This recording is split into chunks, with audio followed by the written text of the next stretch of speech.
Love smarter, not harder. Here's today's question. I've been dating a guy for about 2 months now.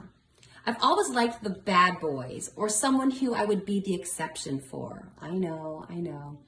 Anyway, this guy planned an amazing birthday weekend for me. Reservations, couples massage, gifts, and flowers. He wants to travel with me, which is something that's really important to me. But I have 2 issues I need to get over. 1, I feel these great things he does for me aren't special because he would do them for anyone he was dating. And 2, there isn't a rush of emotion associated with him. I love his company, and it's so easy, in all caps, being with him. I'm not used to feeling that way. So am I crazy? LOL. So you're definitely not crazy, but this is such a great question because you really spell out in your question what's going on. So you're used to dating bad boys, and now you've got a good guy who is attentive and plans a special birthday for you, and you feel that it's not quite as special because he would do this for anyone. So the first issue I want to tackle is this notion that because he would do this for anyone, it's not as special for you. And I think that's rooted in your pattern of dating bad boys. Because 2 things can be going on when we're dating the bad boy. 1 can be a recapitulation of family of origin issues. That's from the family systems literature. And I've spoken to that before, and I can speak more about that. Let me know, you guys, in the comments if you want me to explain that in more depth.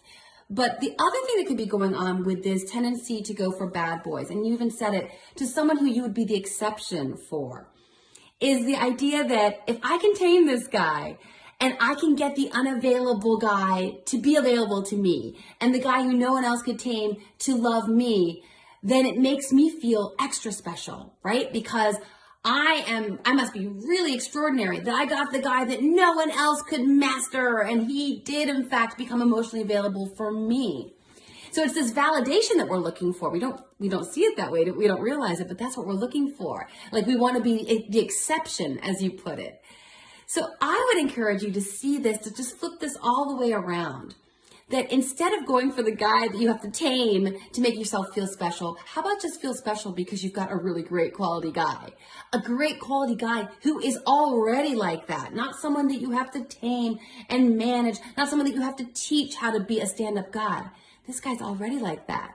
And it doesn't take anything away from you that he would be a good guy no matter who he was dating, because he could date a lot of different people, but he's choosing you.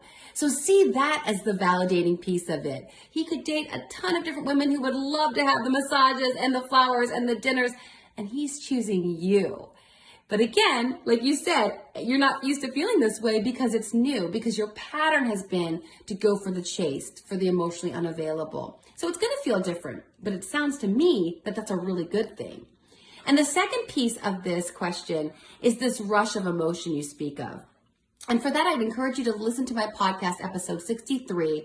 It's called Discover Deeper Love Through Deeper Dating, an interview with Ken Page, LCSW, the author of Deeper Dating. And typically that rush that we're used to feeling, especially when it's been in relationship to guys who really aren't that good for us, is what Ken calls an attraction of deprivation. So listen to that episode. He'll flesh that out and explain why that intensity is there for these attractions that are really unhealthy for us. And instead we need to look for an attraction of inspiration, which is the attraction with someone who values us and cherishes what Ken calls our core gifts. So I'd encourage you to listen to that podcast episode and read Ken's book. The other episode that I think would be helpful for you right now is episode 27. Relationships shouldn't be all that hard. So when you said easy, that this relationship is easy in all caps, I love hearing that because I completely agree that we often think and we hear in our culture, the rhetoric is relationships are so much work and they take so much and and it's a ball and chain, but no. I totally take issue with that. And in fact, the research shows that when we have common ground, we have common values, we have a common goal for how to do life and do relationships, relationships aren't that hard. And they shouldn't be. And they're so much more rewarding and fulfilling when they aren't that hard. And I've been in the hard ones and I've tried to make them work. And I've been with my husband who we had challenges that on the surface should have been more daunting, but weren't that daunting because we had that right fit, that right connection. So I encourage you to listen to that episode. It's episode 27, like I said, And you're not crazy, but yeah, some of this healthy relationshiping, I should say, it's gonna feel a little different because it's out of your norm. But everything you've said here, yes, it's early days. You're only 2 months in, so you're still gathering information. But everything you shared here, to my mind, is really establishing a strong foundation. Yes, it'll feel a little different, but it's a strong foundation for a solid relationship. So I hope that helps.